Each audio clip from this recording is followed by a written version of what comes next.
War Eagle, War Rapport family, I'm your host, C-Dub, and tonight, the fellas look ahead to this upcoming weekend where we will be previewing all of the SEC games taking place.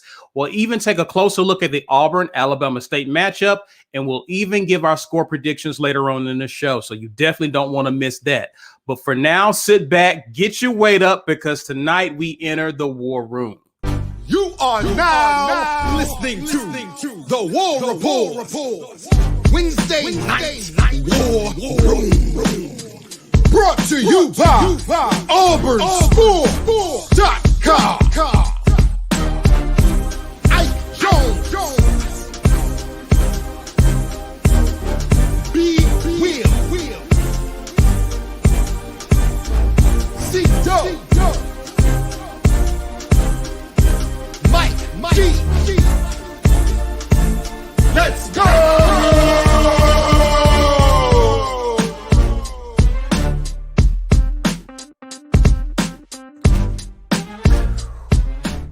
War Eagle, everyone. War Eagle, welcome to the Wednesday Night War Room, brought to you in partnership by Auburn Sports.com. Guys, please be sure to check them out, as they're your source for the latest news and information regarding Auburn athletics and recruiting. JG Tate, Brian Matthews, those guys do an excellent job over there. So please be sure to use them as your source for all Auburn content during the week. Also, shout out to our War Rapport family. You know what to do. Share this video on your social medias using hashtag Get Your Weight Up, guys. We'll appreciate that a ton. Also, there are a lot of people out here looking for Auburn content. Please be sure to help them out and help us out by doing the same.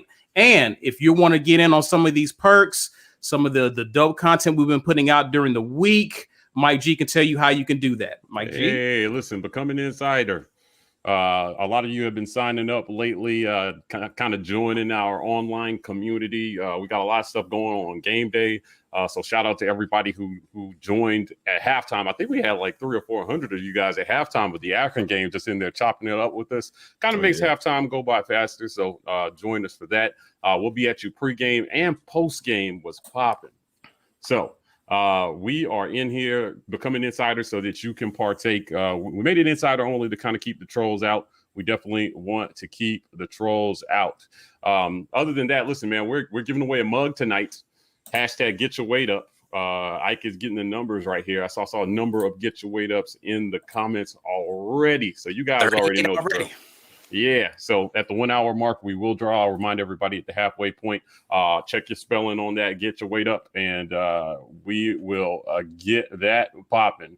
Now, we are a partner with the Lee County Humane Society. Guys, this is the good we've chosen to put back into the world. 50 cents on every dollar you donate to our GoFundMe goes to the Lee County Humane Society to help them save puppies. We want to save all the puppies. You can help us do that. So you can find the link to this in the About section of our YouTube channel. We appreciate any and all donations. No donation is too small. Guys, we're here. It's week 2. How y'all feeling, man? Going into this week, we had a fun week 1. We had a lot to discuss. A lot was going on with us at the War Rapport. B, how you feeling about Auburn going into week 2 against Alabama State? I'm ready to see Tavares Dawson get on the field.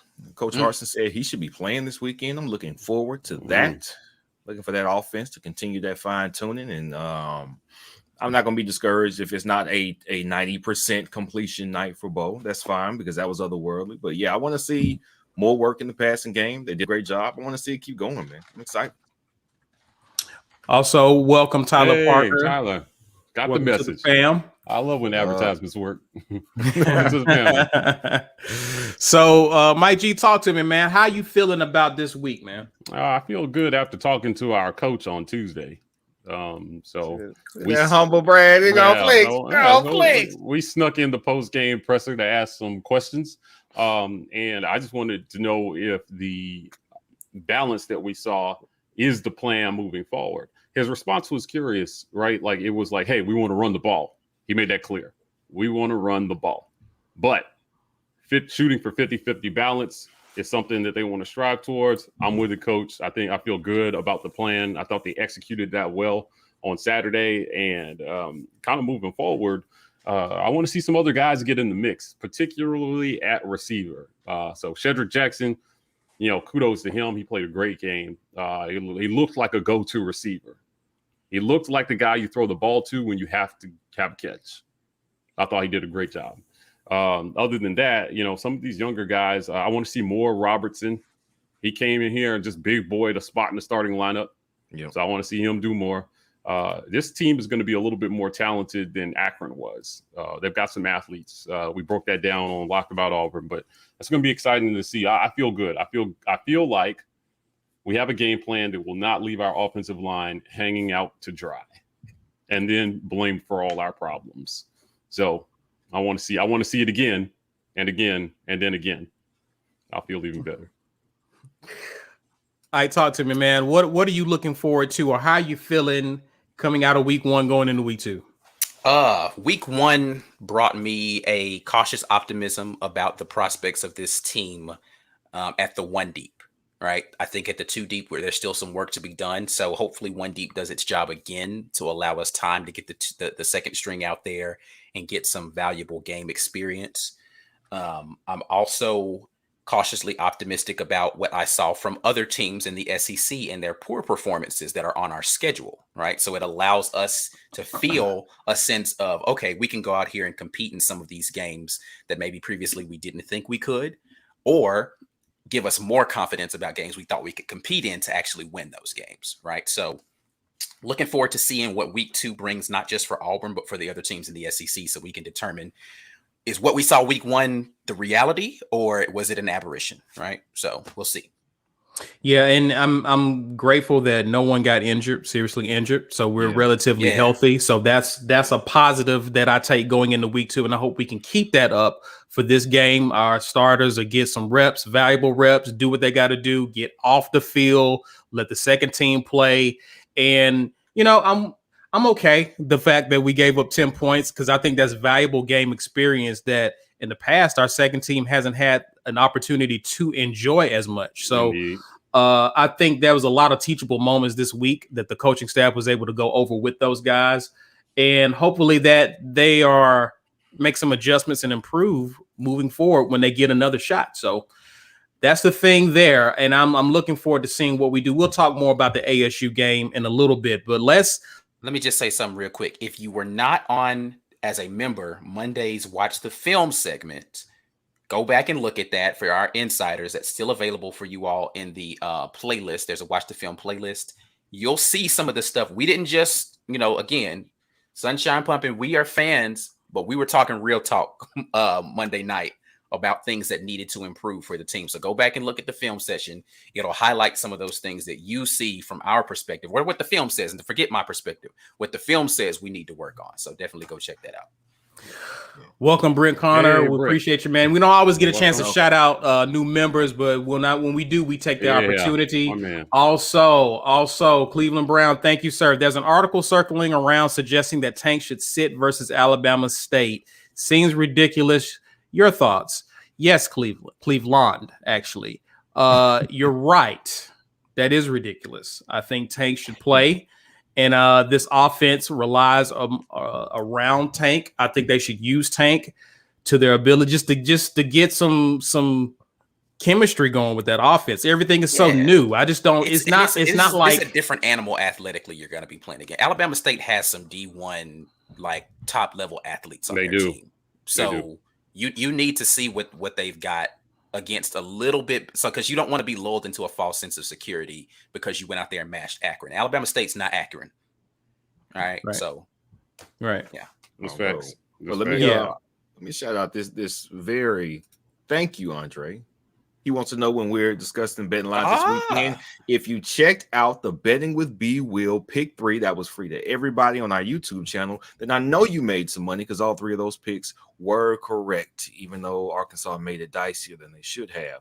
But we are going to drop that on Friday. There's going to be a free one that's just 3 to everybody, and then there's going to be an every SEC game to all members. Be looking out for it. If you are an insider, you get the extended one with all SEC school picks. Well, guys, let's get into it. Before we could do we preview the SEC and get into who we think is going to win in week 2, let's look at how we did in week 1. Yeah, I didn't do too bad. Mike G went 12-3. I think we know where you that 3 came from. I think you got LSU. yeah. Oh my God. B Will is leading us 14-1, and that's pretty good considering he's the guy doing better with B Will. So that's important. I was gonna say. Ike and I are 13-2. So yeah, let's see who's gonna come out victorious in week 2. I'm curious to see how those totals look in a week from now. So guys, let's talk about these games. Let's talk about who's playing. I'm trying, it's kind of a slow weekend. I think we got only one SEC matchup. Everyone else is still playing either cupcakes. Some people got some interesting games on their slate, but we're going to open up starting with Vandy and Colorado State. I'm gonna go first, and then I'll just get your guys' thoughts on it. I think Colorado State going to beat the brakes off of Vandy, but those are my thoughts. I got Vandy losing. B Will, what you think? Colorado State also lost to an FCS school at home last weekend, so they are equally as terrible as Vandy. But yeah, I'm picking Colorado State. Vandy, we gave you a that's the one on our. Everybody lost that one because we just assumed y'all were good enough to be the FCS school, and y'all were not. So I'm picking against Vandy every week until they prove me wrong. So Colorado State. Yeah, it not being a home game, I'm going Colorado State. Colorado State's at home. I'm going to take them. Right. Colorado State. Why did that hurt you to say? Like, what's it? I want to pick for my conference. I do too, but shoot, Vandy, good God, they're terrible. They didn't just lose; they got blown out at home by an FCS school. That's what I'm saying, bro. Was not close. Yeah. All right, enough of that. So South Carolina goes on the road to East Carolina. South Carolina, albeit they played a cupcake in week 1, took care of business. So what are our thoughts here in week 2? What do we think South Carolina is going to do? I'll start with you, Ike. I'll take South Carolina on this one. The 2-point spread is interesting on this. The thing you think that East Carolina is, I know you get a bump for home, but it's down the street. So it's going to be a lot of South Carolina fans there. I don't know. I'm taking South Carolina. Mike? I'm going with the Gamecocks. It's weird. All these teams going through these system changes. I thought they looked fairly competent in their system change. Again, the opponent has to be considered, but for the most part, I like the direction. I'm gonna take South Carolina on this one. Talk to me, B. Will. Who you got? This is basically a pick 'em because East Carolina, sneakily enough, they have a 5th-year starter at quarterback who's got like 7,000 something passing yards all time, and their running back is actually really good. But if they couldn't handle App State, I know USC in South Carolina. I'm sorry, I can't call them that. That's disrespectful. USC East. Yeah, they aren't completely bereft of talent. They got some guys. They don't have a lot of guys, and their quarterback, even though he was a grad assistant, he didn't do great. He was like 12 for 21 or something. So they don't really have a power offense. They were just a lot better than the other team. I don't think they're that much better than this team, but similar to us with our game last weekend, they did what they were supposed to do. They didn't look incredibly sloppy playing the game. There wasn't a bunch of penalties, and to me, that says discipline. I like that. That means a team can be coached and can be improved. So I'm gonna take South Carolina too. Okay. All right. Well, I think that's South Carolina for the sweep, right? Yep. So let's go on to a team that has fallen from grace. LSU's back home with an opportunity to kind of bounce back from getting whooped up front against UCLA. I got LSU redeeming themselves, if that's what you want to call it, this weekend. Mike G, who wins this matchup? LSU. If you don't win this, we're done. There's nothing else to talk about. Yeah, me and you, we're done. We're over. Right? No, So, Coach O is done if he yeah. loses this game. Right. So I'm going with LSU, but this is an ultimatum. Get it done or else. LSU. B Will, talk to me. Was there wasn't a line on this one? No, when a FBS school plays a FCS school, they don't drop the line until the morning of. So nothing is out right now, and I recommend people don't bet these because they are still wildly unpredictable. But LSU is gonna win. Yeah, I got LSU. I mean, this shouldn't even be debatable. The fact that there is even some sort of debate just indicates how poorly they played against UCLA. But UCLA is also, they're in a Power 5 conference. They have talent. They've got Chip Kelly. I'm going to take LSU to win. I will be keeping an eye out for UCLA to see if they are for real and if they can challenge USC for at least the Pac-12 South and go to the championship game or the conference championship game. Wait, guys in the chat, they're saying that the QB from McNeese State is Coach O's son. Is that for real? That's crazy. More than one person has said it. Huh. Interesting. Very interesting. Tell defensive end, hey, pull back when you get on that, boy.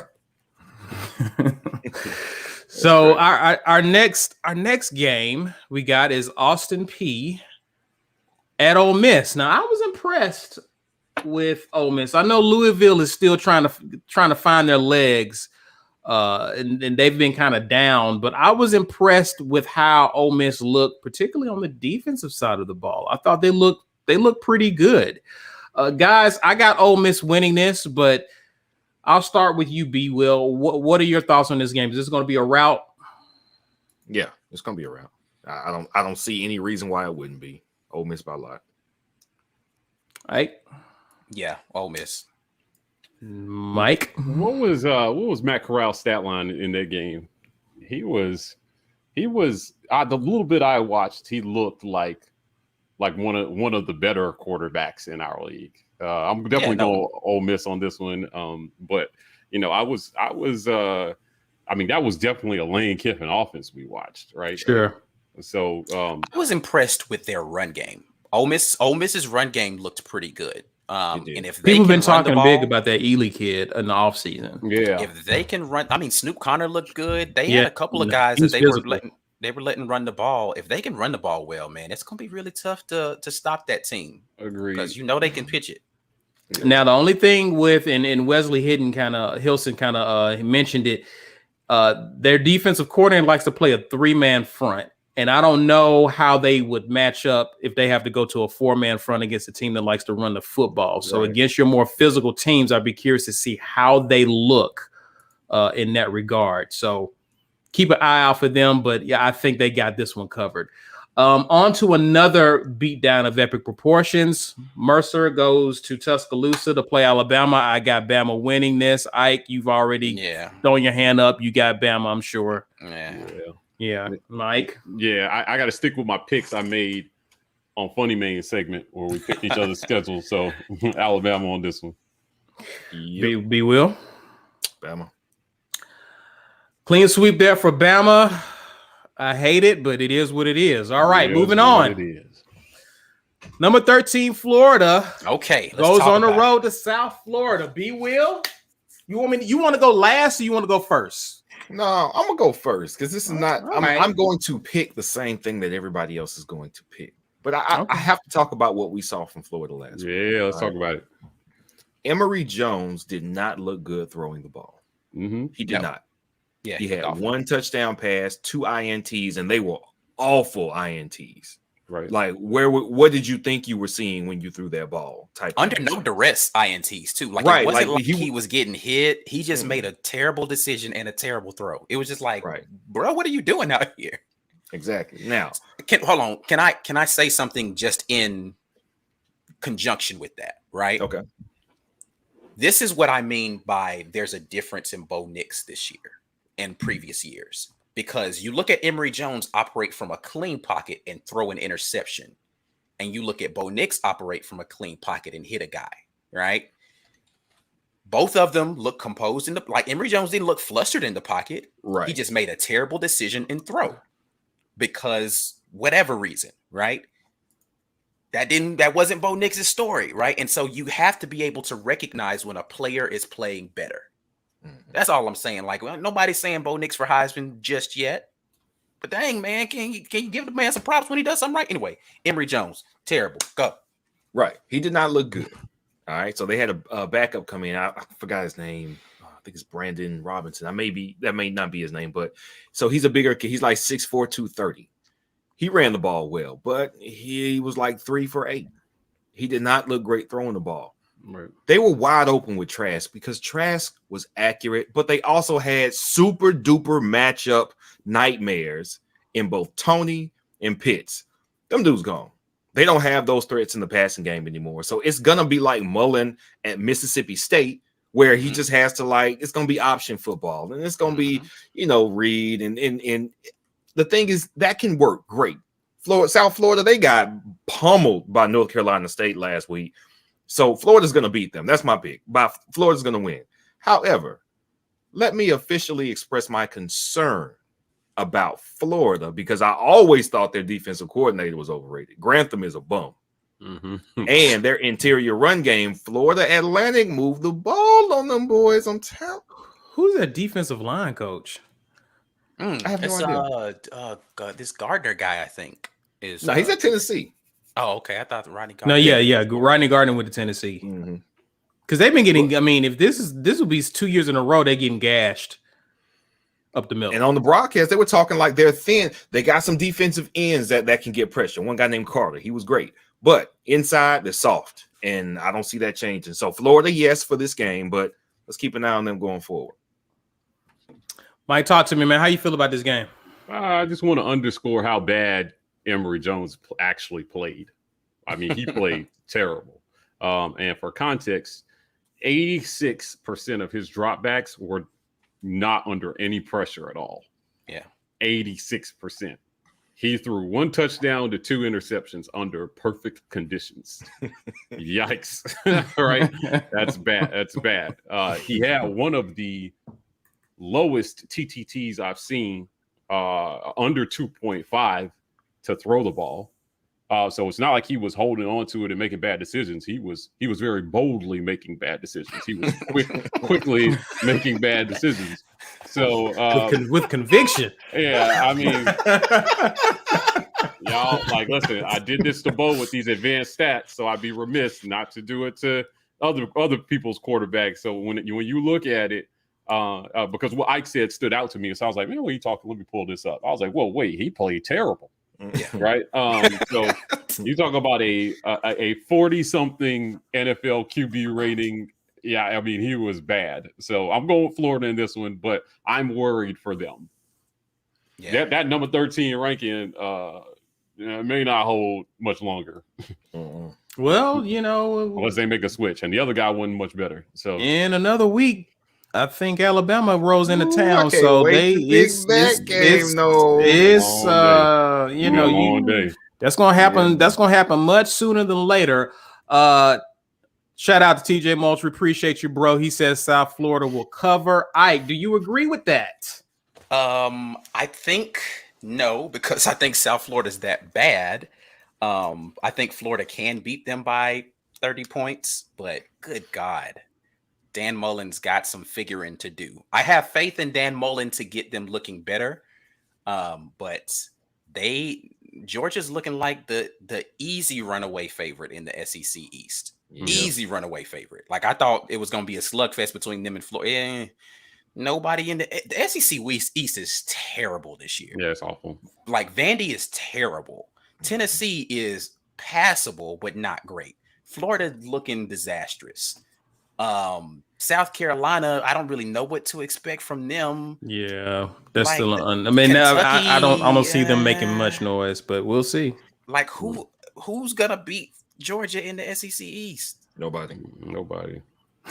Like, they just might as well just fall asleep. Keith Sweat. whatever weeks Yeah, and no. just show up in Atlanta. Yeah, wow. Anyway, All right. Did everyone get to pick this one? yeah. Yeah. All right. yeah. I got Florida. I got Florida as well. I'm not sure if they cover Ike. I know South Florida is horrible. Yeah, I mean, but I they think were supposed to. the talent defense here, I think, is what's going to be the difference. It's not because they're going to. I just think Dan Mullen's a better coach, and he's going to scheme his way to more points. And South Florida, I mean, Florida's defense, though, can get gashed. They just have more talent, and I just think that that's going to be the difference at the end of the day. They do. Gotcha. Moving on, UAB on the road against number 2 Georgia. I got Georgia here, but I am going to be interested in this game. This is going to be very interesting considering there are reports that JT Daniels is hurt right now. I don't know if that's just like they want to try to make sure he gets rest type of thing because they feel like UAB is going to be a cakewalk, but UAB's defense is not a slouch. Don't do that to yourself. I'm not picking UAB. I'm saying I don't know if they cover. Okay, I don't know if Georgia covers. Fair enough. Just because I don't know that UAB is going to be giving up a lot of points. And if JT Daniels is either not starting or not healthy, I don't know how Georgia moves the ball. They're going to have to run the ball like crazy against a UAB defense that's actually pretty stingy against the run. So I don't know. Like I said, I'm picking, again, to me, this is a talent disparity issue, not a who's going, I don't mean Kirby Smart is, let B Will tell it, the most overrated coach in all of college football, maybe next to Jimbo Fisher. But neck and neck. And Bill Clark is no slouch as a coach. So I don't know that the coaching gap is that significant, but I do think the talent gap is enough for UAB to cover here. But I think Georgia ultimately wins. Yeah, I think they're out athlete UAB when it's all said and done. Mike G, who you got on this game? Yeah, I'm going with Georgia, but I gotta just kind of with Daniels again. His offensive line did the job for him against Clemson, and he didn't play super great, right? So I mean, it's hard to know what to make of this. He was clean on 81% of his dropbacks against Clemson. So he was like, if anybody's under the delusion that he was under any kind of pressure in this game, he was not. So he completed 80% of his passes while kept clean as well, too. So he was 20 for 25. I mean, I'm just going to watch to see if they can find some kind of offensive identity in this game. I'm going with Georgia, but like I'm going to be interested to see what they make of that first game performance. Yeah, that's the thing. Like without JT, can you expect that? Right. Not if their only options are the two guys that they had playing quarterback last year in Mathis and what was the kid who played against us? Stetson Bennett. Stetson Bennett. Yeah. If that's who your backup quarterbacks are, I again, people sleeping on UAB. I get it. Conference USA. I think this game may all actually that kind of stuff. This game may actually be scary. This may actually be kind of a scary game for Georgia. Now that I'm thinking about it, if JT Daniels is out and not playing, this could be transferred. Yeah, that's what I was about to say. Somebody said Mathis transferred. This could be this could be. I mean, I think Georgia wins, but yeah, that 24. Yeah, they're not covering. I don't have them covering that. Wasn't he tier 1 on somebody's QB chart? No. Was it 247? No, JT yes. Daniels? There was an offseason thing we covered where he was the only QB. No, the only QB. No, that was Oklahoma. That was Oklahoma. Spencer Rattler. That's what Spencer Rattler. Okay, yeah. He was the Heisman. But he was the next tier though. Yeah. He was the Heisman favorite before the season he was started. tier 1 on somebody's. I don't know. Maybe I'm crazy. He was. Maybe a Georgia fan. J Rock, appreciate you, bro. Hey, my brother. Somebody said Carson Beck is the backup for Georgia. Okay. Don't know who that is, so that's already. Yeah, so I don't have any clue who that guy is. So I have to go back and maybe watch their spring game to get an idea of what that guy is talking about. All right, guys, we gotta move. All right. I ain't make my pick. I ain't get the chance to tell you Georgia. Pittsburgh. You gonna do me like that? We already know where your heart is. Pittsburgh versus Tennessee. I'm gonna go Tennessee here. Yeah, I begrudgingly picked Tennessee. I mean, I'm gonna I liked what they did in week 1. I thought that they have something they can clearly build on from week 1.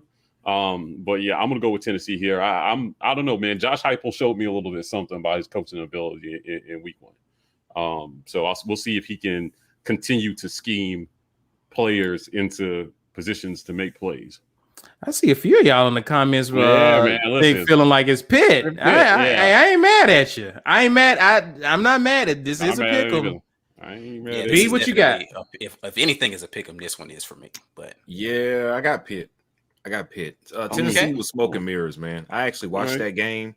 They had by far the best talent on the field by a wide margin, and Joe Milton could not really pass the ball with any type of proficiency. His wide receivers did good work because they still got some talent at Tennessee. But Pitt Panthers, they are known for having good pass rushers, the lineage of Aaron Donald and company. So they're going to get after the passer, which they did in their first game of the season. And I don't think Joe Milton holds up under that type of pressure because their offensive line is at least a little bit questionable. So you might be right.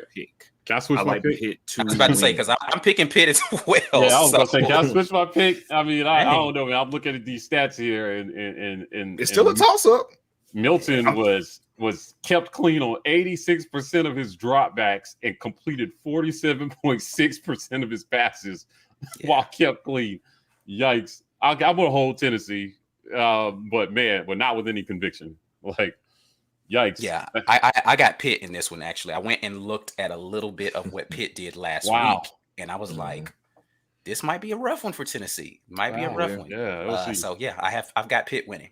They definitely have split on that. You still with Tennessee? I'm stick with Tennessee. I'm gonna stick with Tennessee. What about you, C? I think I'm gonna bounce like all them other players did in the portal last offseason. Think I'm gonna go Pitt here. This is a pick 'em though, so Mike can make up ground here. Mike can make up ground if he's the only one sticking with Tennessee on this one. So come on, Hypo, don't LSU me. NC State on the road against Mississippi State. I got NC State here, guys. Yeah, I'm going NC State. NC State looked awful week 1. But Mississippi looked awful-er. So, there you go. NC State beat up on South. That's who beat up on South Florida. Yeah, they did. But did you see the game? I saw like a quarter of it. I went back and watched it. Yeah, NC State wasn't looking great, but I just think Mississippi State is just in a world of danger right now. I'm picking NC State. So Mississippi State I'm gonna pick them. They look like they slap in the middle of a project down in Mississippi State, man. Like, what you got, B? I think I'm going Mississippi State. Okay. I'm going Mississippi State because they had 3 lost fumbles, which is why Louisiana Tech got the ball so often and had so many chances on offense. Their quarterback actually completed, I didn't remember the percentage. It was somewhere between 60 and 65. He didn't have a bad game. He threw 3 TDs, 1 INT. He had over 350 yards passing, which is what you expect from Leach. So I'm looking at the numbers like, what happened? And I scroll down like, 3 lost fumbles. That's why the game was so tight. Now, they still should have dominated better than that. But maybe that last stretch where they kind of caught up and won the game was just enough for them to have the mojo. I am not certain. I don't have a lot of certainty about this pick, but I am going to pick Mississippi State to win it right here. Okay. But I'm not going to bet on that one. To Gordon Carter's point, I'm not going to. Did you make a pick here? Did you make a pick? NC State is who I picked. All right. So number 5, A&M on the road against Colorado. I got A&M. Who you got, Mike? Who's their quarterback? What's their quarterback's name again? Haynes King. Haynes King. I am gonna go with Texas A&M here, but I'm worried about this too, right? Like quarterback play, a little iffy at Texas A&M. So it's always been. I don't know if I would like them to cover in this one. I don't know if I would like them to cover in this one. I'm going A&M. This is supposedly the number 5 team in the country right now. Yeah. Remains to be seen. Will. I got Texas A&M.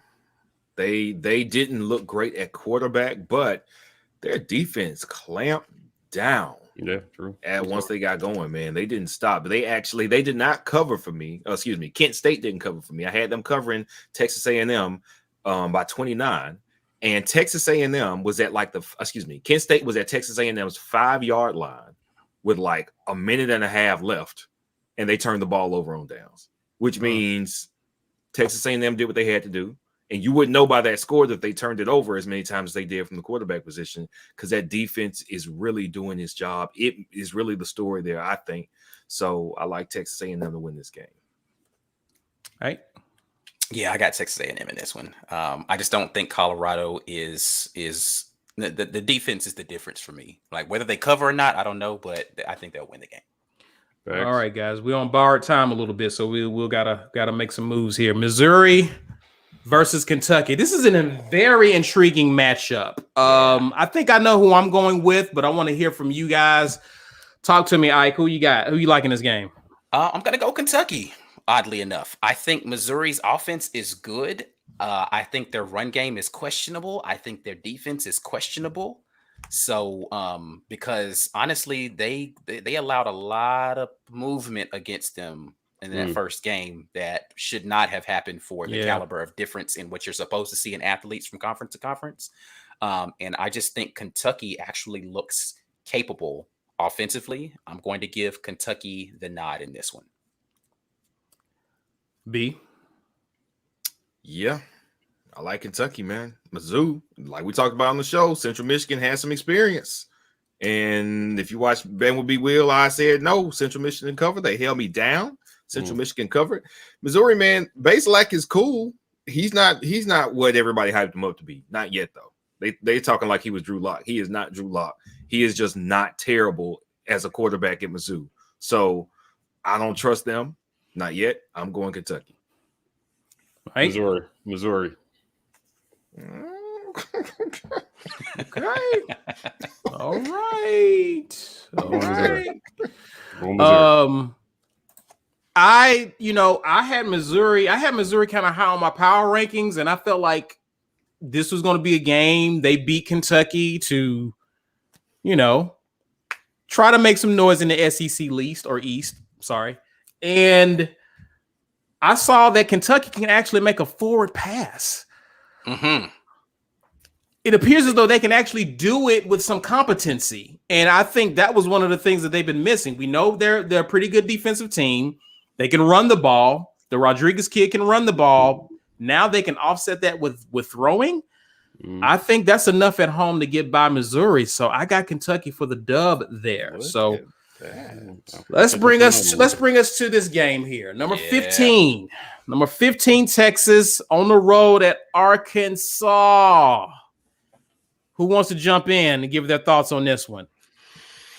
You know what? Let me do this real quick. Get this out the way. I don't have anything that says Arkansas should cover or win this game. Okay, because Arkansas did not look great last week, but I believe in my chest that they're decent. So I'm gonna pick Texas to win. Yeah, I'm going Texas in this too, just because I believe that Steve Sarkisian is an offensive genius. Yeah. And I think that he can make some magic happen. If this were not at home, I don't think this was close. Like if this was at Texas, I think this wouldn't be close. It's going to be close because it's in Arkansas, but I still think Texas pulls out the victory. So I'm going Texas. Corey Weber says, Corey Weber says that's just heartburn, B. Will, that you believe in it. Right. Yeah, Mike? I like Texas. I like Texas in this one. I like Texas as well. And remember, this is a head coach who has seen Arkansas already. That same defensive coordinator, he knows what they do. It's not like this is a game where the head coach is having to look and search for tape. Sarkisian already knows what he's facing. So I like Texas in this one. I think it'll be close, but I definitely like Texas run game is real. Can I just talk about the Texas run game being real? Is real. How you pronounce his name? Is it Bijan? Bijan. Like Bijan mustard? Yeah, like Dijon mustard. Honey Bijan. Yeah. Okay. Guys, I appreciate y'all already in the comment section giving some of your thoughts on who's going to win. We want to hear from you in the comments. If you haven't commented already, man, do you have any upsets? Do you have any games maybe we didn't cover that you think will be an upset, or who's going to lose a game? Let us know in the comments, and just let us know who's going to be upset. Let us know if we're wrong. If you agree with us, just let us know there. And also, you've been watching the Wisdom That War Room. Guys, let's take time to acknowledge our sponsors. The War Report's Wednesday Night War Room is brought to you by our generous sponsors. AuburnSports.com.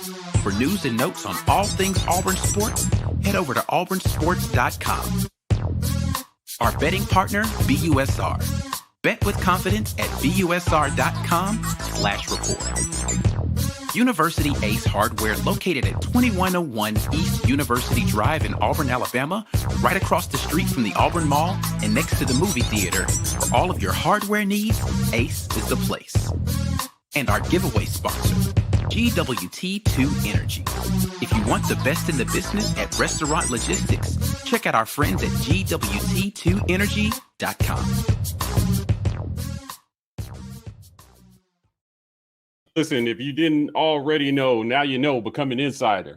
We've got some new members already in the chat this evening, so we appreciate everybody joining our community. I've talked it to death. You want to be a member on game day. If you're not attending the game, this is the best virtual tailgate you're gonna find. If you missed it at the top of the broadcast, we're giving away a mug. Hashtag get your weight up in the comments. Please get your spelling up as well, because if you misspell it, it won't count. Hashtag get your weight up in the comments. At the 1 hour mark, we're going to pull for a winner. Guys, we're partnered with the Lee County Humane Society. This is our good karma that we want to put back into the world. Thought about this a lot this week about charitable things that, I personally want to do. Helping animals is definitely one of them. So if you can find the link to this in the About section of our YouTube channel, please go there. 50 cents on every dollar goes to the Lee County Humane Society to help them save puppies, because we want to save all the puppies. Also, in the About section of our YouTube channel, you will find the link to our merch store. If you don't win a mug tonight, you can buy one. They're pretty reasonably priced, I think, and they will ship directly to you. Hit up the merch store for your watch the film, get your weight up, all that gear. It's there. Last but not least, our podcast. The War Rapport is on podcast. I've been seeing increased comments asking for the War Rapport in podcast form. Right now, you can listen to this Wednesday Night War Room on iTunes and Spotify, and whatever you listen to podcasts on, we're on it. So we appreciate you guys' support. B Will works really hard as we expand, and the more of you get these insider memberships, we can expand that and start putting all of our content on podcasts, which we definitely want to do for you guys. So become a member, help B out so he can do more podcasts. Help me. And some people have taken the lead. That's Julia, thank you. I think you've upgraded, because I think I recall you being a supporter already, or a member already. Edward, welcome, good sir. My man. Welcome to the fam. And I believe I saw Mr. Weber. Yeah. Quick question. Should Bruce ban players from riding scooters? Yes. He should ban players from riding scooters. Yikes, man. And you know who double dribbled? Absolutely. My condolences to Flanagan. Like, I mean, if you didn't heard yet, like, I mean, just you hate to see a guy go through that so close to the season starting. And a season where he probably was going to try to make the jump to the league if he had I thought like his draft stock was high. He was high on the draft boards, all that. So yeah. So our prayers for a quick recovery from him, man. We're rooting for the guy.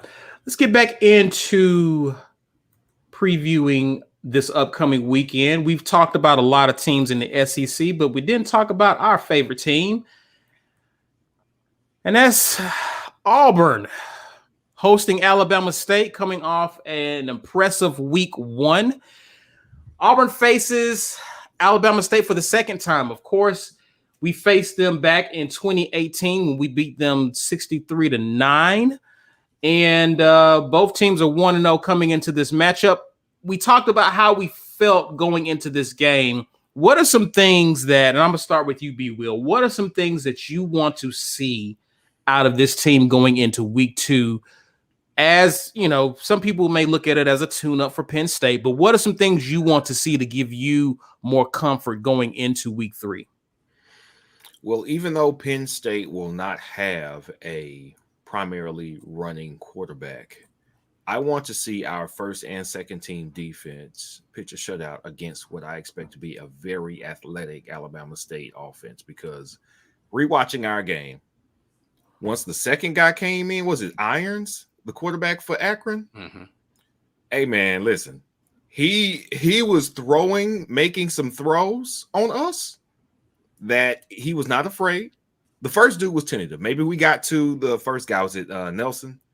Cato Nelson? We got Cato to him Nelson. and we pressured him. And then he looked a little nervous after that. Their running back, I think his name was Norrells. He wasn't bad. He was not bad. The second guy gave them juice. And he went 13 for 13 against us. There was a 3rd and 17 that they converted late in the third quarter. I said, what? I didn't like that. That gave me some of that old feeling from like 2018 where, all right, we should stop them, right? No. And I don't want to feel like that. They got some athletes. Yeah, we know they're not as big, but what they do have is quickness and speed, and they will be able to do things in space that Akron probably wasn't able to do. I want to see our defense defend them soundly, which means I don't want long completions.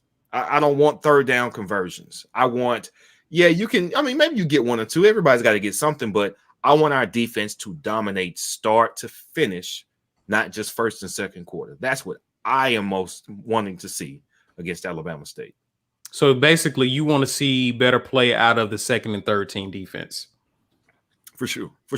And I don't know if the Irons kid would have looked that good against our first team. He may or may not have. I don't know. We didn't see him against our first team defense. But 13 for 13, man. That's not great. Mike G, what are you expecting this weekend against Alabama State? What are some things you want to see out of this team? Shutout.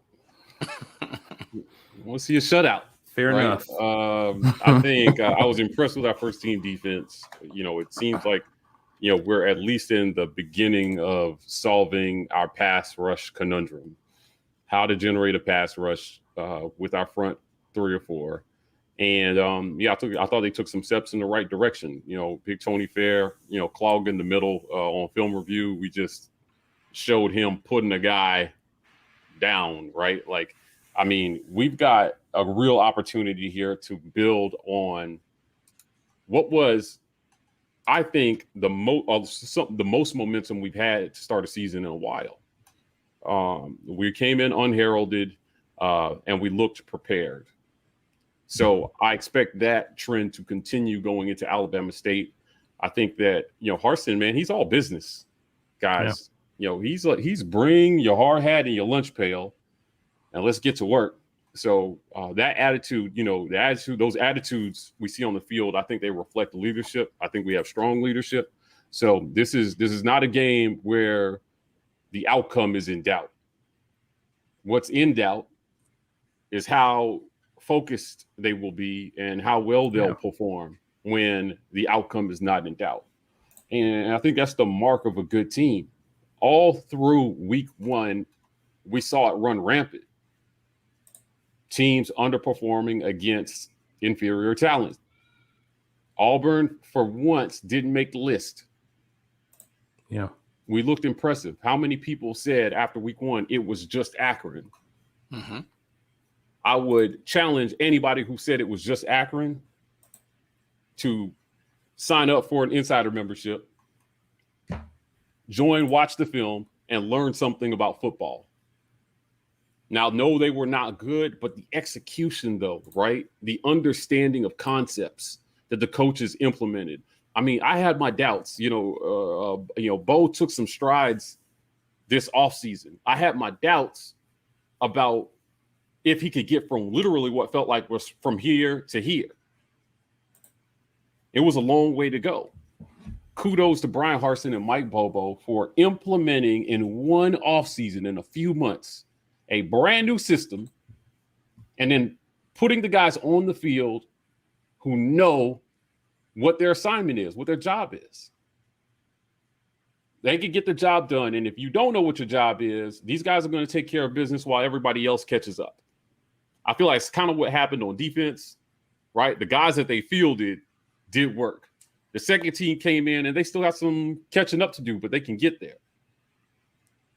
I think that we're headed in the right direction. What I expect to see is a lot of what we saw in week 1.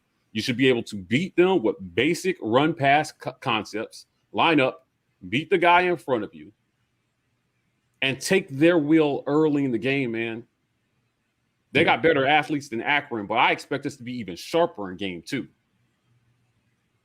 So my shutout should become a reality on Saturday. And I'll tell you what, man, I'll give away 3 T-shirts if we get a shutout. I'll buy 3 T-shirts if we get a shutout. We gonna play. This is the 50-minute, 55-second mark.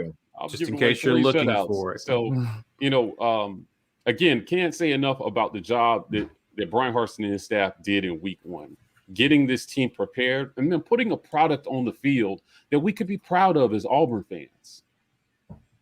It just felt good. And a lot of fans made fun of us saying, oh, y'all celebrating Akron. I'm like, you know what? Stay in your own house. Mind your own business. Right? Because it just felt good to look competent. Not some crazy game where we are making a game for 2 quarters and then somewhere through the midway through the 3rd quarter, the score looks good at the end. Now, I've detailed to you guys again, I have the season opener blues. Caesar and I did it together. We went to the Georgia Dome. We watched Auburn open up against Louisville in 2015. We found out who Lamar Jackson was. We found out who Jeremy Johnson wasn't. Right. And at the end of the game, the Louisville fans had more pep in their step than we did. And we won. That is the epitome of what it's been to be an Auburn fan over the last 8 years. We know that we're more superior, but we never know what team is going to show up. I think the discipline that Brian Harsin has instilled in the minds of these players in the offseason gives us more confidence that the team we saw in game 1 is going to be the team that we see in game 2. And it's going to be the team that we see in game 3, with the only caveat being that they're going to be a little better every game, not worse. So I expect to see a more disciplined second team defense. Because you gave up the shutout. They talked about it during the broadcast, right? You let a shutout go. And trust me, those guys wanted a shutout. Yeah. I promise you, players got their ass chewed in the locker room for all the yards they gave up after the first team went to the bench. And I promise you that those players took it seriously. Because now we're playing serious football. Not whatever that stuff was we're doing before. So I expect to see a disciplined team build on what they accomplished in week 1, not flexing their chest and acting like they won the Natty after scoring 60 points on Akron. But we were 1-0 last week, and mentally we need to be 1-0 this week. That's what I'm looking for. I'm also looking for Jarquez Hunter to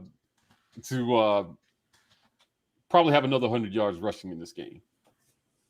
I think we see I think we see a lot more of Jarquez after what he did in game 1. For sure. I did hear about this, Auburn Dad. He says, fellas, did y'all hear what Coach Brian Harsin did with the guys who barely played or didn't play? He gave the all play in practice on Sunday to make sure he basically gave them an opportunity to kind of practice, and he worked with those guys to make sure they get developed. Y'all's thoughts on that? I love it. I mean, listen, development seems to be his thing. Yeah. We've talked about development till we were blue in the face all offseason. And now he's delivering on that. That's amazing. Yeah.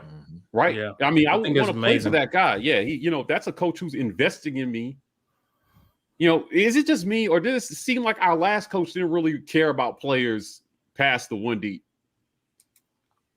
Right? Like, unless Right. he didn't start caring about you until he needed you. Yeah. Well, Legitimate. I've said this before, like, and we got to get to Ike before we get to the drawing and some of these super chats. But Gus was a play caller, and Yeah. so he just needed whoever was in the one deep so he can call his plays and run his system the way. And I think there's so many guys who fall through the cracks Right. when you take that approach with your team. There's too many guys on the team to take that approach. Yeah. Cleveland, no lies by Mike G about being an Auburn fan under Gus. Appreciate you for that. I am hot. We're playing big boy football right now. Hunter's the real deal for sure. He's right there with you, Mike G. And David, welcome to the War Rapport family, my guy. I talk to me, man. What are some things you want to see this weekend? I mean, a lot of what everybody's already talked about. Just building on what you did in week 1, I need to see our defensive backfield be a little bit more alert to what's happening, close out and tackle better in space. If you're going to be sitting in zone a lot, that means you're going to have a lot of free releases. Oddly enough, Roger McCrary doesn't look comfortable in zone. He was really good as a press corner. Put him out there on an island, let him match up with a guy. He doesn't look comfortable in zone. He doesn't look like he's closing out well on plays. Pritchett's playing a lot better, which is, I think, why Pritchett is getting the nod, is because he's a better closeout. And that's another thing Jalen Simpson actually does really well, is he can play in zone and he can close out really quickly and sure tackling. And I'm seeing some issues on the back end with that. So I want to see them clean that up, better angles of pursuit on that. Defensive line looks good. Linebackers look good. Offensively, Bo Nix had a really great game. I want to see him improve his ability to be accurate and lead guys so that we have run after the catch. Let's make no mistake. Again, I said this earlier. Alabama State's not Akron, right?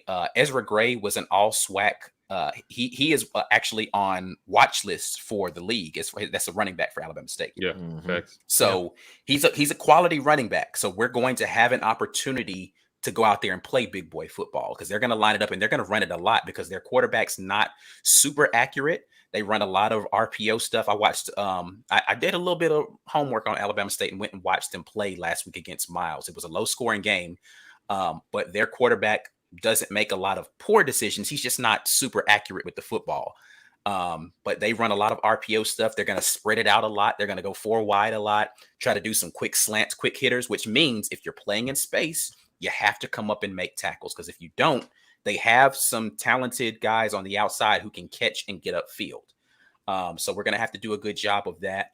Our containment's going to have to be good against the quarterback, because he will take off and run. He's not blazing fast, but he has some decent elusiveness. He's a bigger guy, so he is more TJ Finley than he is Bo Nix, but he's not as slow as TJ because he's a smaller guy. Defensively, they're going to be playing a lot of mixed front, mostly 3-man front, but they're going to walk their linebackers up into the gaps a lot.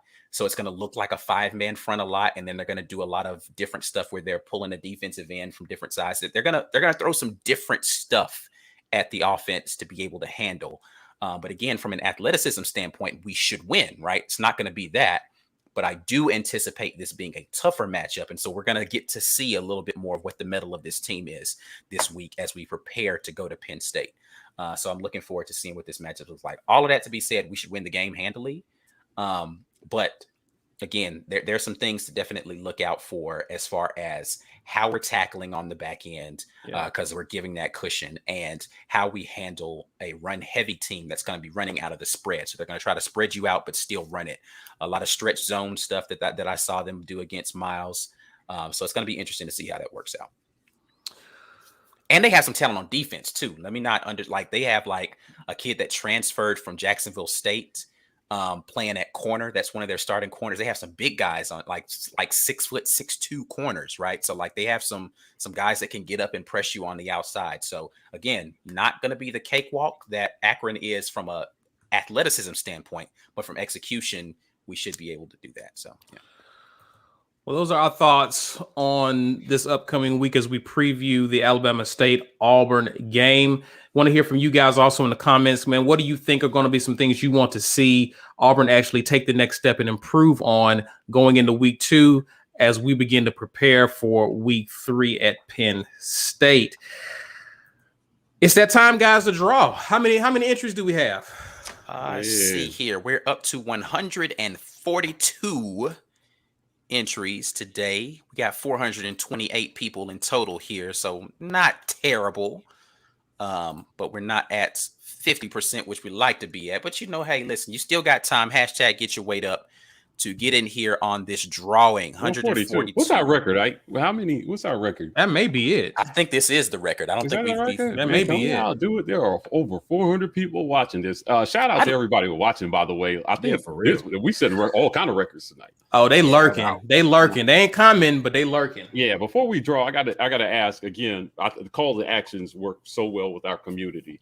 I want to just remind everybody we are going to be on these post game and weekly pressers.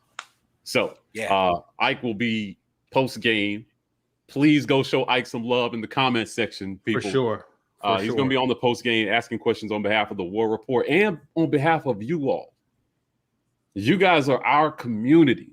So when we get a chance to talk to the program, we want to know what you guys want to know.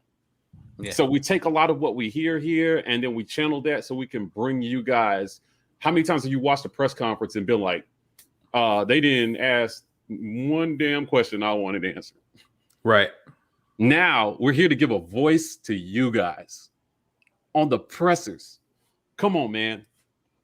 Who else is doing that? Yeah. The answer is nobody. Nobody's doing it. So, yeah, I just appreciate our community so much as these lives begin to build and we're giving away things. I see people jumping in here. We want to keep this going. I want to give away even more. We're giving away tickets to every game. At some point, I want to give away a box suite or something. Come party with the War Rapport, a box suite. Let's go. Listen, if next year we're able to get a suite, bruh. Come on, man. Let's go. Let's do it. Turn up. Let's do it. Let's go to the games again. That's how you get your weight up. Yeah. Don't worry about it. We working on it. Us and 20 people from our community in a box suite, watching the game, eating whatever it is they eat down south these days.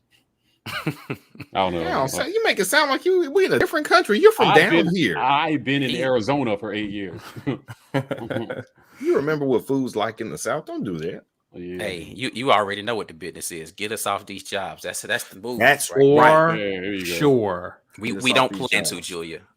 For sure. All right. 166 here. Yeah. I see y'all ringing the bell. That's what I'm talking about. All right. Let's get to this drawing, man. Here we go. Who shall be the winner this week? Come on. Who's gonna be? I'm still rooting for Corey. No, Mike G, can we, John Hughes. Where you at, John? My man. He has not won before. I know that name. John, are you in the comments? Holla at us, please. Please. Can we talk about the next ticket giveaway that we were supposed to do? What happened since he brought up Corey? Well, I don't know if you want to do that. I didn't want to put Corey out there. Okay, I won't do it. But you brought it up, so now I gotta say it. Because then people are like, "What happened?" We drew for tickets this week, and Corey Weber won the tickets. So I can stop rooting for him. All right, cool. I hit him tickets, so he couldn't even use them. And Corey very graciously, Corey, man, that's what I'm talking about. That's why I like you, Corey. He gave the tickets back so that we could give it to somebody else because they already have season tickets.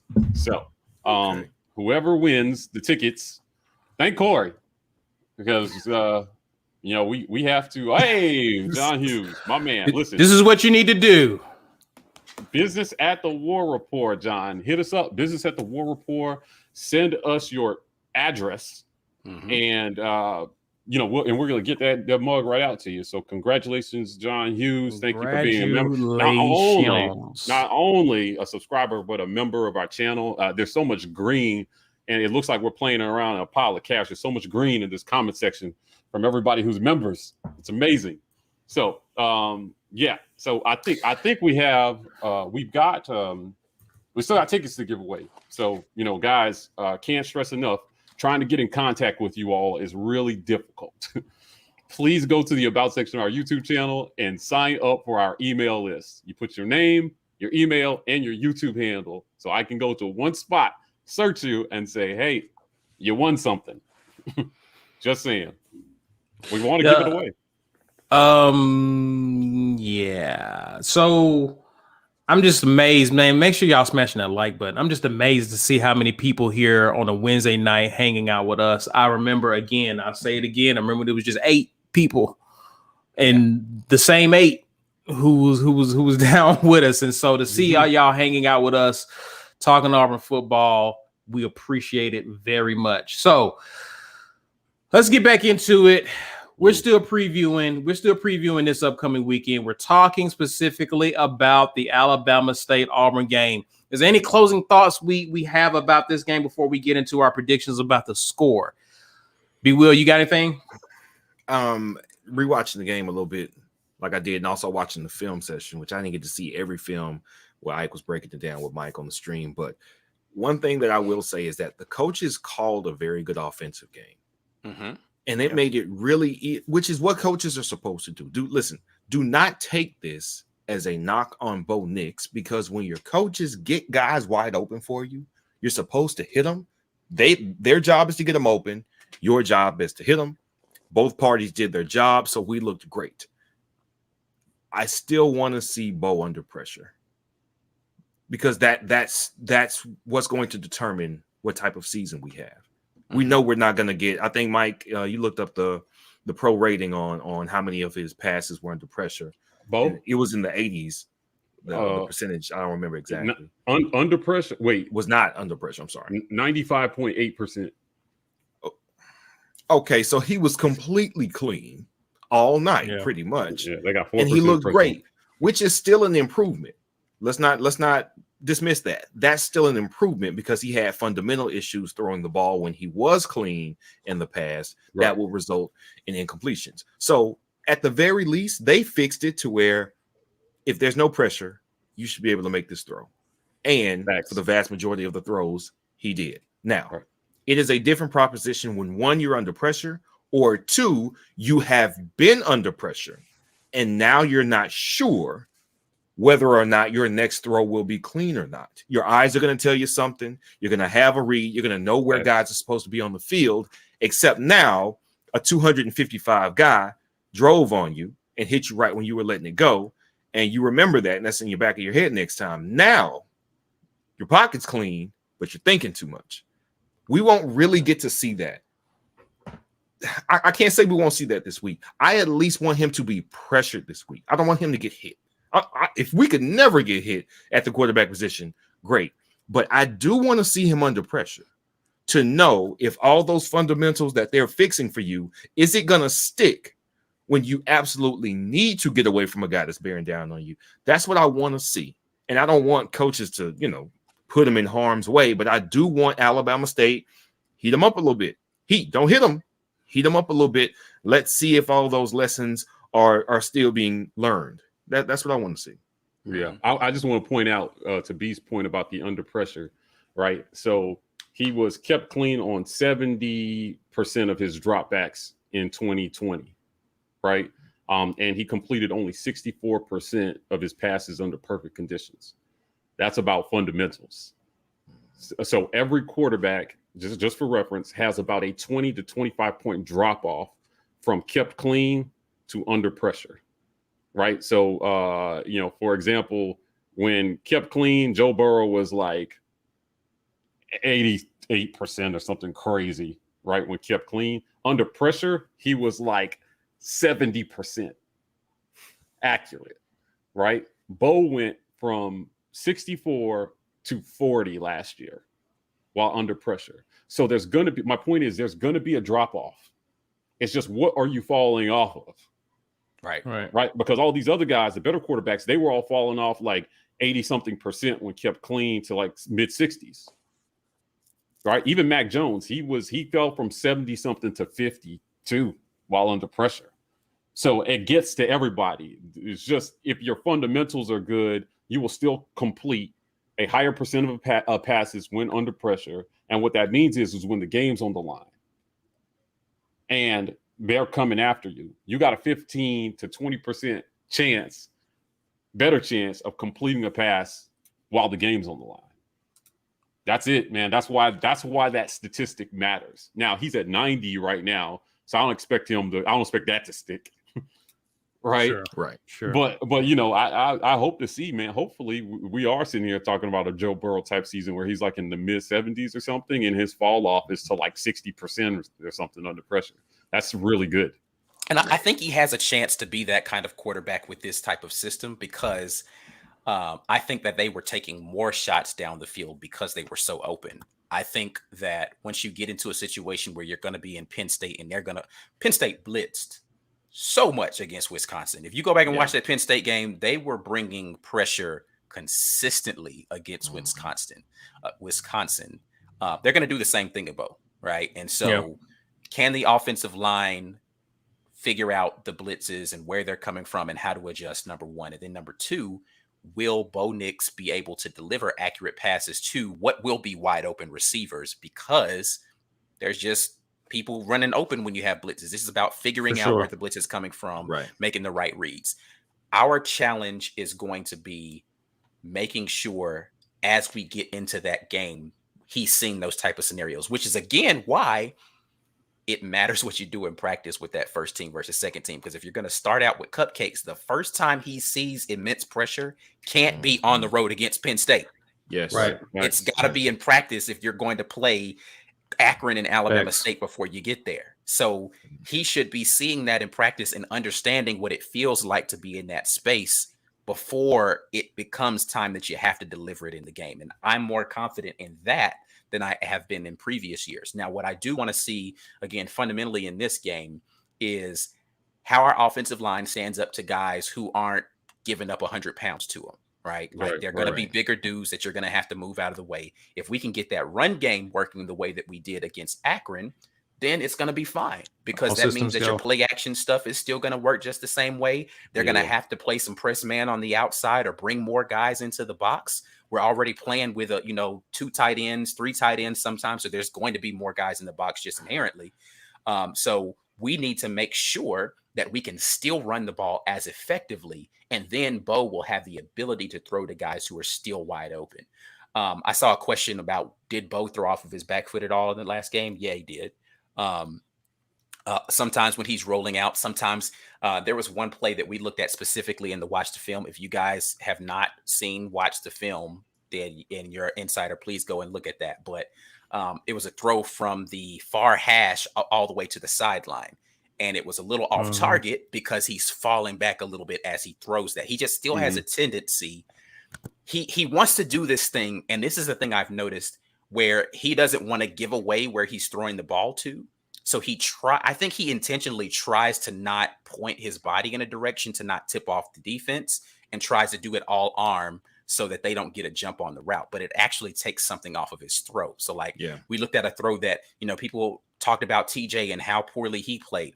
I saw TJ make that exact same throw, and it looked way better coming out of TJ's hand because TJ fundamentally was throwing off of a better base. Far hash all the way to the sideline, perfect throw, right? And so Bo has to work on just trusting, number one, what he sees, making the decision early enough, and number two, working on his fundamentals and not getting lazy with that because the guy is wide open. Because I saw somebody say this in the comments, when he does set his feet, the kid can rip it. Yeah. He can just flat out rip it when he sets his feet. And if he does that consistently enough, we saw a rollout situation. He goes and he throws it off of his back foot while trying to run. The ball gets overthrown. We see him do that later in the game. He's rolling out. He stops and he sets his feet. Perfect throw. He's got to trust his fundamentals, trust his protection, trust what he sees, and then make the right decisions. So, again, Alabama State's not the game to worry about that. But they are going to challenge our receivers a little bit more. They are going to be more physical up front. So I want to see this offense go out and, like Mike G said, impose their will on a team and just make them feel defeated before we even get to the halftime. Like, let their band show out at halftime like they are prone to do, right? That's the only time y'all get to celebrate. Football team gonna be sad in the locker room. Your band's gonna be turning up on the field. Yeah. Right. Agreed. Agreed. Okay. Welcome, Dwayne, to the War Rapport. Appreciate you, man, for your support. Guys, let's get to it. Let's talk about it. Score prediction time.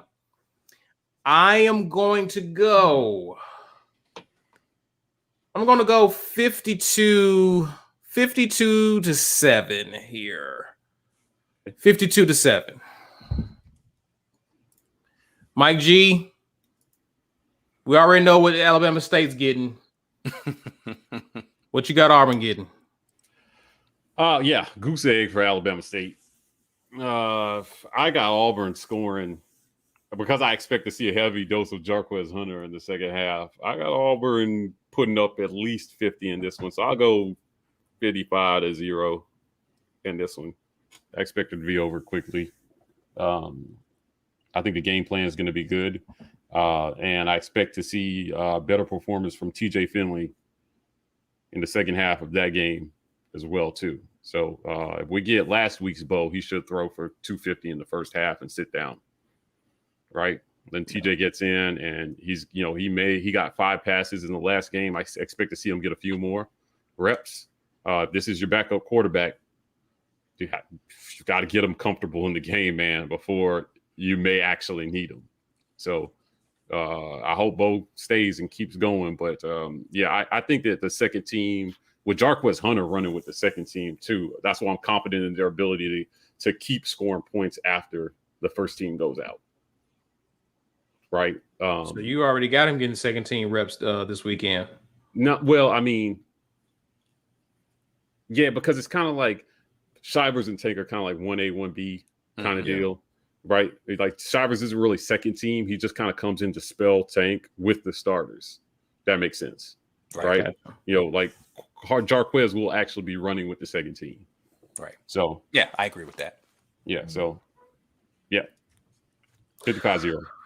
I'm going to go 52 to 6. I think second team defense allows some yardage. One thing I actually saw in this Alabama State game, they don't have a ton of confidence in their field goal kicker. So if they're not within like the 10 or 15 yard line and it's fourth down, they're going to go for it because they're not going to expect their kicker to be able to make distance kicks. So that means the first team is likely going to be seeing another shutout because they're going to need a complete bust to score against the first team, in my opinion. Second team, bend but don't break again. They might get 2 field goals from deep inside. I just don't think they're going to go for fourth down from the 20-yard line against us. I think they're going to try to take points. So, I'll go 52 to 6. 52-6. We do have a really good chance, Mike, to get that shutout you're talking about because I think that they're going to go for it on some fourth downs and not convert. Yeah. Shutout. Be Will. I gave us the scout report that Alabama State is not a very good passing team. And that gives me confidence because I do think right now our secondary is still a work in progress. So if they're not going to be able to pass it accurately, I doubt they make any noise against us even late in the game. So I'm going to say 51 to 6. 51 to 6. Okay, 51 to 6, 52 to 6, 52 to 7, 55-0. So we all hitting 50. Yep. Yeah, there's no reason they shouldn't crack 50 again this game. If they do not crack 50, it's because we brought in the second team offense. Like we were trying to work on some stuff with the first team, then we brought the second team offense in early, and they had troubles because they weren't just turn around handing the ball off because we can physically dominate them. They were trying to throw the ball more, and we don't move the ball as effectively with the second team offense. That's the only reason I don't think we hit 50. Otherwise, it should be the Jarquez Hunter show for the second half of that game, Sean Jackson show, like just embarrassing them on the run game. So, yep. Well, guys, I mean, I've already seen some of y'all scores, and it's I see some shutouts. I see us getting 50. Some people got us getting 40. Somebody some people had got us at 63 and 72. I saw some of those. Corey had 70 to 7. dropping the 70 ball on them. Auburn will be scoring early and often. Yeah, Anon, he asked here, when was the last time you seriously bet AU in the over in consecutive weeks? Right? That's I'm actually pretty telling you. funny. I'm telling you, man. Like, listen, you talk about some serious hope Bobo has injected into our fan base in terms of scoring, right? Being able to take advantage. What did we score in like our first 5 drives of the game or something like that? Yeah. It was like first 5 or 6 drives they scored before they actually had to punt. Which the punter looked awful, but whatever. yeah. Like, hopefully we don't have to do much of that. Right. The red zone offense, we didn't. I mean, they were scoring from so far out. Like, we didn't get to see a ton of it, but we saw some goal line plays. I saw commitment to the run on the goal line, and I'm telling you, listen, hear me out. If it's 3rd and 3, and I'm going to run the ball for a touchdown, I'm putting Jarquez in every single time. I'm putting him in. I'm just letting him bulldoze people. Or the Jackson kid. I mean, it was impressive how he moved that pile when he got in there. Like he's a load to build. I mean, his size, he's a load to build. The low center of gravity, he's a load to build to bring down. So either Hunter or Jackson, you want in that short yardage game. Yeah, I think I don't think that there's a running back on this team that cannot be a short yardage back, just because they all run with so much power. Mm-hmm. They want all the smoke every single time, and I love it. Yeah. Mm-hmm. Appreciate you, Jonathan, man. We definitely appreciate you, my guy. Where do you see Tennyson and Simpson in the rotation when they return this weekend? And he also gives his score 68-6. I love that score, Jonathan. What do you guys think about this question? Honestly, with the way that Knighton played in this first game, I think Tennyson gets a decent amount of burn. Simpson as well. Like, I think they're still trying to figure out what our safety and nickel rotation is going to be, even though Donovan Kaufman played fairly well. He didn't play a great game. He didn't play a bad one, but I think the safety and the nickel rotation is something that we're still looking at. And again, unfortunately, Roger McCrary did not look great in zone. So, you have to wonder whether or not Jalen Simpson's going to get an opportunity out there. You have to also wonder why Drayshawn Miller is not out there. Like, what's the deal there? And so do we know what I want to do is kind of research what West Virginia was doing last year. Were they running a lot of man? Because if they were doing a lot of man and he's coming here and Mason's asking him to do something different, that can set you back a little bit. Right, so that I'll be curious. I may do some research on my own time, but I'm fishing, searching to figure out, to your point, Ike, why Drayshawn appears to be buried behind all these bodies. So all these guys. Man. So we shall definitely see, but I look forward to it, guys. It's going to be fun. 11 o'clock kickoff. Mike G, you want to let the people know exactly, for those who aren't initiated and aware of what we did last weekend, what can they expect from the game day experience on Saturday? Become an insider. I wrote that song for y'all. You want to become an insider so that you can hear more of my beautiful melodic vocals on a Saturday. We're going to be at you guys pregame, halftime, and postgame, and we got an 11 o'clock Central kick, don't we, this Saturday? Yeah. So we're going to be up with you early. Not my favorite thing to do, but which means the pregame will be at 10:30 for those of you who've been asking. 30 minutes prior to kick, so we will start at 10:30 on Saturday morning with our pregame coverage. I won't be, because I'm gonna be in handling the official duties this week instead of C-Dub, but 11:30 for all you East Coasters on Eastern time. And it's going to be fun. So, we are going to get together for our virtual pregame, back again at halftime to complain about it, and then back at the postgame to, recap what we saw. So this isn't our official, let's go over it. We're saving that for Sunday to do detailed analysis. We're giving you guys the raw, just kind of instant emotional reaction to the game in the postgame, overwhelming response to Game One's post game. So I appreciate everybody who joined that or viewed it after. That was our most viewed post game segment ever. So we're hoping to build on that. Tell a friend about the War Rapport. You know, if you've got a Saturday routine before the game, we want to be part of it. Now it should be sit down, watch the War Rapport. Let's talk about it. Let's have a beer together virtually. I'm gonna be drinking during this one. So I hope should be fun. Day drinking with Mike G. Yeah, so I'm going to Breakfast of Champions. Hoping to do that as well with you guys. So shout out to our sponsors, Auburn Sports, GWT2 Energy, BUSR, and Ace Hardware. Ace is the place. I got to keep telling you guys about this. We have a goal. Every month to raise at least $500 towards this cause. I got $450 to go. So we love the super chats. Thank you guys so much for your generosity. If you did not get a chance to super chat, in lieu of that, I would ask that you take just one more step and hit that GoFundMe for us so that we can help the Lee County Humane Society save puppies. They are doing great work over there. We started this because YouTube takes 45% of the super chats.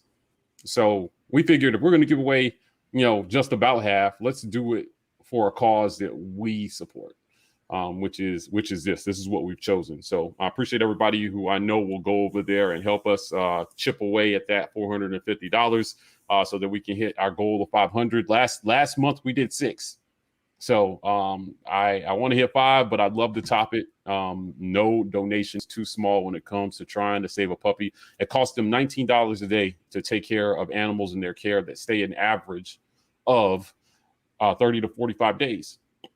So every $10 that you guys donate goes a long way in toward boarding a puppy for a day until they can find their forever home. Last but not least, listen, man, we are on podcasts. I got to pump this more because B works so hard on it, and we want you guys to listen. So, I know YouTube is not always car friendly or jogging friendly or mow the lawn friendly. If you want to listen to the War Rapport, you can catch this Wednesday night War Room on Apple Podcasts, Spotify, anything that you listen to podcasts on. We're on there. And we got some news the other day via email that we're actually climbing up the podcast charts.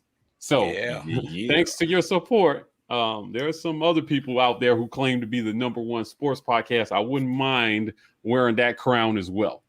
So thank you to everybody who's going over there to support. If you get a chance, head over there and drop us a review. Even if you like listening to us on YouTube, go over to the podcast and just drop us a review on Apple Podcasts or Spotify. Let people know that you want the War Rapport to be the #1 podcast in the land for sports, not just Auburn. We're talking all SEC here, baby. Let's go. And Tony Baker, to answer your question, what's coming up from the War Rapport between now and Saturday? Betting with B Will is on Friday, as well as Facts or Nah, our weekly segment that we release on Friday. Actually, you should be able to see it now. But Betting with B Will definitely will release Friday. And then, of course, we'll all be hanging out on Saturday. We'll look forward to seeing you guys then. But until then, guys, make sure you share this video. People are looking for Auburn content. Direct them to the best place on the internet, particularly in the YouTube space.